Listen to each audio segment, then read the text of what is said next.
নমস্কার বন্ধুরা, আজ আমি একদম অন্য রকম ডিমের কারি রান্না করে দেখাবো। অনেক রকমই তো ডিমের কারি রান্না করে খেয়ে দেখেছেন। এই রান্নাটা একবার করে খেয়ে দেখবেন অবশ্যই, আর আমাকে জানাতে ভুলবেন না, কিন্তু আপনারা অবশ্যই কমেন্ট করে। ডিমের কারি বানানোর জন্য আমি ডিম সিদ্ধ করার জন্য কড়াইয়ে জল গরম বসিয়ে দিয়েছি। দিয়ে আমি এবার একে একে ডিমগুলো দিয়ে দিয়েছি। আমি 6টা ডিম নিয়ে নিয়েছি, দিয়ে একটু লবণ দিয়ে ঢেকে দিয়েছি ডিমটা সেদ্ধ করার জন্য। ডিম সেদ্ধ হয়ে গেছে, এবার আমি সেদ্ধ করা ডিমগুলো জল থেকে তুলে নেব। সেদ্ধ করা ডিম তুলে নিয়েছি, একটু ঠান্ডা হতে দিয়েছি।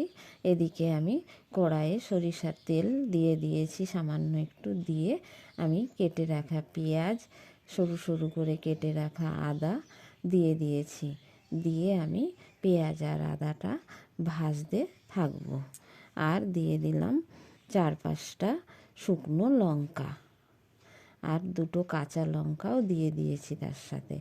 এদিকে ডিম ছাড়ানো হয়ে গেছে।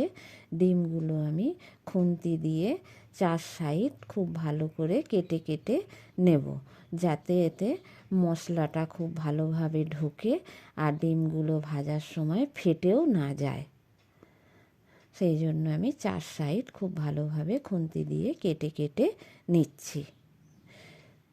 সমস্ত ডিম কাটা হয়ে গেছে, একটি থালার মধ্যে রেখে দিয়েছি। আর এদিকে আমার মশলাটাও খানিকটা ভাজা ভাজা হয়ে গেছে। দিয়ে দিলাম কটা ছাড়ানো রসুন,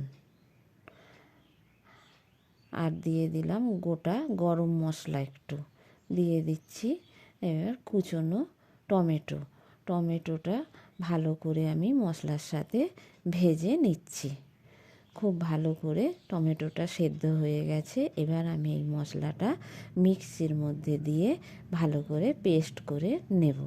এই দেখুন, পেস্ট করে নিয়েছি খুব ভালোভাবে মিক্সিতে দিয়ে। আর শুকনো কড়ার মধ্যে আমি 1 চামচ মতো কসুরি মেথি নেড়ে চেড়ে তুলে নিয়েছি। ওই কড়াইয়ের মধ্যে সরিষার তেল গরম করতে দিয়ে দিয়েছি। বেশ খানিকটা সরিষার তেল দিয়েছি, গরম হয়ে গেছে। এবার আমি সেদ্ধ করা ডিমগুলো দিয়ে দিয়েছি, দিয়ে লবণ দিয়ে দিয়েছি, দিয়ে দিচ্ছি হলুদ, আর দিয়ে দেব একটু কাশ্মীরি লঙ্কার গুঁড়ো, যাতে ডিমগুলো লাল লাল দেখতে হয়। এই ডিমের ঝালটা হবে রেস্টুরেন্ট স্টাইলে, দেখতে খুব লাল লাল হয়। রেস্টুরেন্ট বা হোটেলের ডিমের ঝালগুলো দেখবেন, তাতে এই লঙ্কার গুঁড়ো দিয়ে দেয় ভাজার সময়, তাই আমিও দিয়ে দিয়েছি। এই দেখুন, লাল লাল করে ডিমগুলো ভেজে তুলে নিয়েছি। এবার আমি ওর মধ্যে দিয়ে দিয়েছি 1 চামচ ঘি, আর দিয়ে দিলাম গোটা গরম মশলা, 2টো এলাচ, দারচিনি আর লবঙ্গ দিয়ে ভালো করে ভেজে নিয়েছি।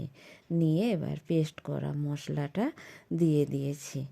দিয়ে খুব ভালো করে মশলাটা আমি কষিয়ে নেব। মশলাটা খুব ভালো করে কষাতে হবে, না হলে ডিমের কারি স্বাদ হবে না।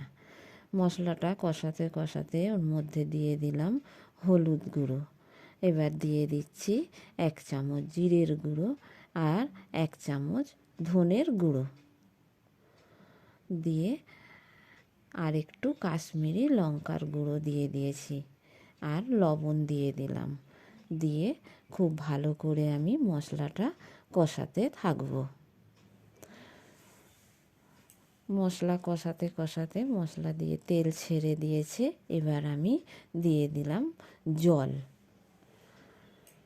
পরিমাণ মতো জল দিয়ে দিতে হবে।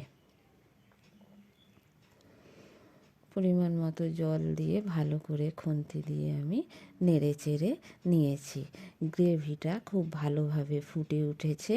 এবার আমি দিয়ে দেব ভেজে রাখা ডিমগুলো, দিয়ে খুব ভালো করে খুন্তি দিয়ে আমি নেড়ে চেড়ে নিচ্ছি। নিয়ে বেশ কিছুক্ষণ আমি এটা ফুটতে দেব। কিছুক্ষণের জন্য ঢেকেও দিয়েছি। এটা যখন গায়ে লাগা লাগা ভাব হয়ে আসবে তখন আমি নামিয়ে নেব। এই দেখুন কতটা ঝোল মরে গেছে, গায়ে লাগা লাগা মতো হয়ে গেছে, গ্রেভি গ্রেভি হয়ে গেছে, তেলও ছেড়ে দিয়েছে। আমার ডিমের ঝাল তৈরি হয়ে গেছে। আমি এবার ওই কসুরি মেথিটা উপর দিয়ে ছড়িয়ে দিয়েছি, দিয়ে খুন্তি দিয়ে ভালো করে নেড়ে চেড়ে নিয়ে নামিয়ে নিয়েছি। এই দেখুন কত সুন্দর দেখতে হয়েছে, লাল লাল লাগছে একদম দেখতে ডিমের ঝালটা, তেলও ছেড়েছে দেখুন কত সুন্দর।